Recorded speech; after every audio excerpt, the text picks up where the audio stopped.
Ah, le bonheur, c'est la grande quête, non? Probablement la chose la plus universelle qui soit. Mais et si, depuis le début, on le cherchait au mauvais endroit?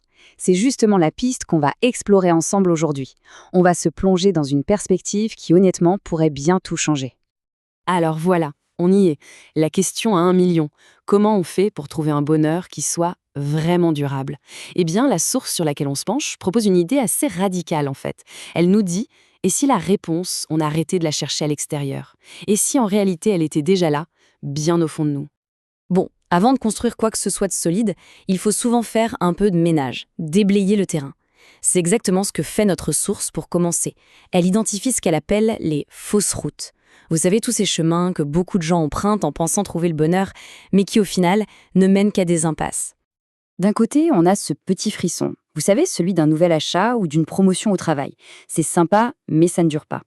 Et de l'autre, une paix intérieure, quelque chose de profond, de stable.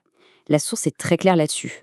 Les plaisirs matériels, c'est un peu comme le sucre. Ça donne un coup de fouet immédiat, un pic d'énergie, mais ça ne nourrit pas sur le long terme.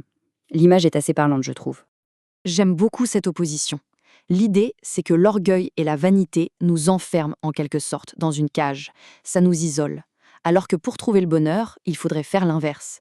Baisser un peu la garde, cultiver l'humilité, la sincérité. C'est un changement de posture qui est assez radical quand on y pense. On passe du mode «regardez-moi» au mode «laissez-moi apprendre».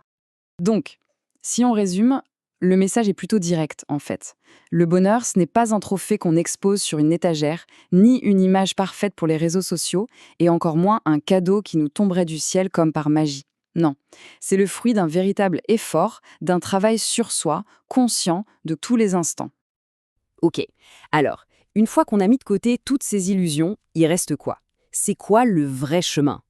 Heureusement, la source ne nous laisse pas dans le flou. Au contraire, elle nous propose une sorte de feuille de route, un plan pour construire cette fameuse fondation intérieure.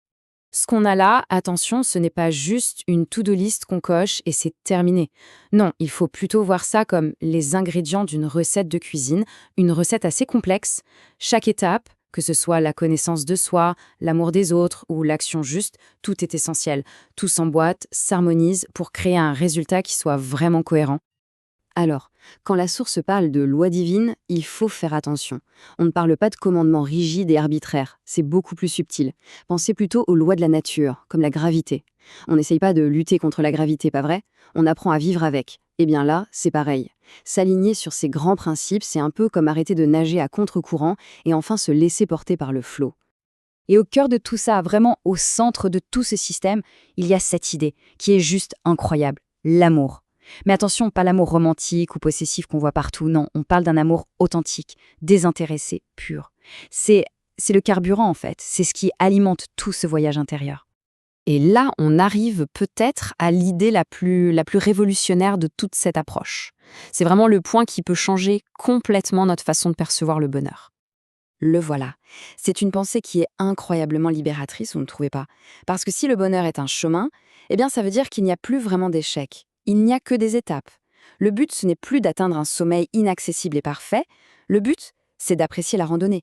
Et surtout, de voir comment cette randonnée nous transforme en cours de route. Ce qui veut dire que les vrais trésors, les vrais fruits de ce voyage, on ne les trouve pas à la fin. On les récolte à chaque pas.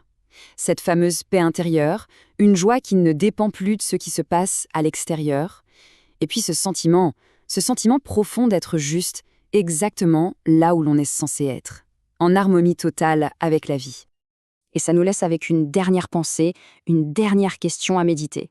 Et si, finalement, on arrêtait de chercher le bonheur, comme si c'était un trésor perdu qu'il fallait à tout prix trouver?